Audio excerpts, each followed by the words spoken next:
حضرت جی مولانا سعد صاحب سن 1965 کو بنگلہ والی مسجد بستی نظام الدین نئی دہلی میں مولانا محمد ہارون کاندھلوی رحمۃ اللہ علیہ کے گھر میں پیدا ہوئے۔ ان کی بسم اللہ سن 1392 ہجری میں والد مرحوم مولانا محمد ہارون رحمۃ اللہ علیہ نے اپنے آخری حج کے دوران حضرت مولانا سید ابو الحسن علی میاں ندوی رحمۃ اللہ علیہ سے ریاض الجنہ میں کروائی تھی۔ قربان جائیں اس مقام کے تقدس پر، اس معلم کی برگزیدگی پر اور اس نبی کے دامن پر جس کو تھامتے ہوئے انہی کے روزے کے سائے میں حضرت کی بسم اللہ ہوئی۔ محترم دوستو، یہ وہی مولانا سعد ہیں کہ جن کی پیدائش سے پہلے مولانا محمد یوسف کاندھلوی رحمۃ اللہ علیہ نے اپنے بیٹے مولانا محمد ہارون کاندھلوی رحمۃ اللہ علیہ سے فرمایا تھا کہ بیٹا غم مت کرو، میرا بدل آنے والا ہے۔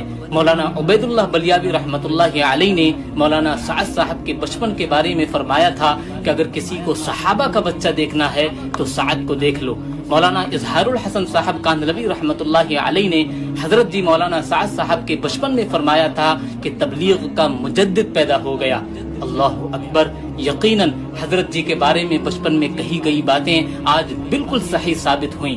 بہرحال ان کی پیدائش سے 1 ماہ قبل ان کے دادا محمد یوسف کاندھلوی رحمۃ اللہ علیہ کی وفات ہو چکی تھی، اور پیدائش کے 8 سال بعد ان کے والد مولانا محمد ہارون کاندھلوی رحمۃ اللہ علیہ کا بھی انتقال ہو گیا۔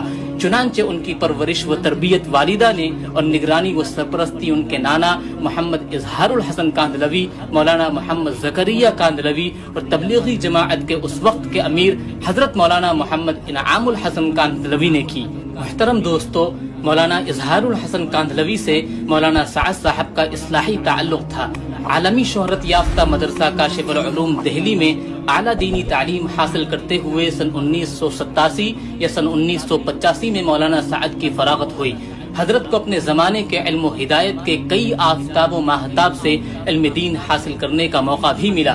مثلا مولانا انعام الحسن کاندھلوی، مولانا اظہار الحسن کاندھلوی، مولانا عبید اللہ بلیاوی، مولانا الیاس صاحب بارہ بنکوی وغیرہ۔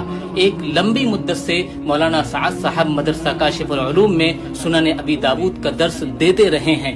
حضرت کے فطری صلاح و تقوی اور امت کے تئیں درد مندی کے جذبے کو دیکھتے ہوئے محض 19 سال کی عمر میں ہی بزرگوں نے خلافت سے نوازا۔ آسمان تصوف کے 2 درخشندہ ستاروں نے حضرت کو خلافت دی، امام دعوت حضرت مولانا ابو الحسن علی میاں ندوی رحمۃ اللہ علیہ نے اور بزرگ مرکز مولانا افتخار الحسن کاندھلوی رحمۃ اللہ علیہ نے۔ یہ اللہ کا فضل ہے، بے شک جسے چاہتا ہے عطا